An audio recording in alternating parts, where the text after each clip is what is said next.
what I think actually happened here. I'm gonna give you guys a bit of a timeline on what I believe happened to kind of summarize everything that's happened over the last 4 or 5 months.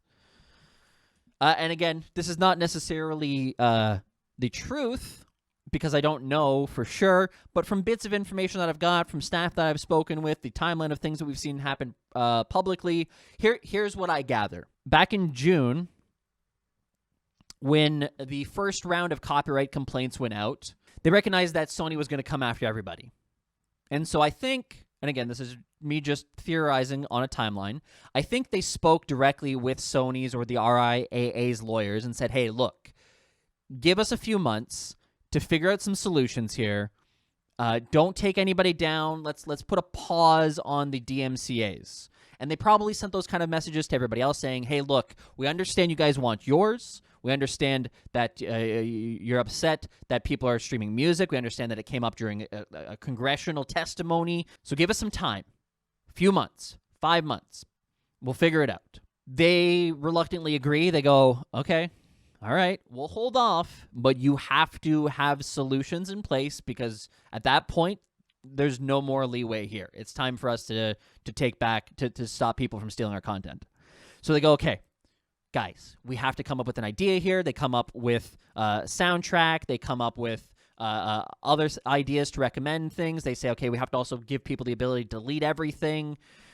And they get to the point of October, and they know that it's coming up. They know that their deadline is coming up, and they go, okay, release soundtrack to everybody. We have to get it out to everybody. Everybody has to have access to it. The next day or 2 days later, they go, okay, send out this email.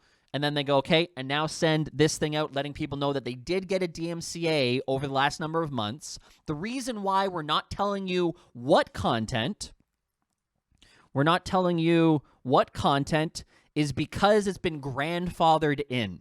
The rights holder, we could tell you who it is, but it's been grandfathered in. If we don't tell you what it is, you get this one-time warning. If we do tell you who it is, you do get a copyright strike. So we're grandfathering this all in as a one-time warning. It all goes away. Doesn't matter if you had 10, doesn't matter if you had 100, doesn't matter if you had 1,000. It's grandfathered in as a single warning, not a strike.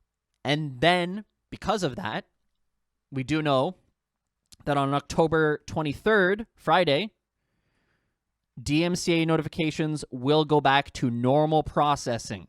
So they came out with their solutions. They came out with the ability to delete things. They made an agreement with the labels, the lawyers, saying, we'll delete it all. We'll get all the offending content off of our platform, a one-time sweep, and then then we'll completely comply at that point. We've given them solutions. We didn't have solutions before in the form of soundtrack. We've given them ability to better delete clips. We didn't have that before. Now we do. And we're going to educate them and give them a little bit of time, 3 days, to be able to figure this out. Spend some time deleting your clips before you guys come in and start sending those DMCAs. That's the timeline I think has actually happened here.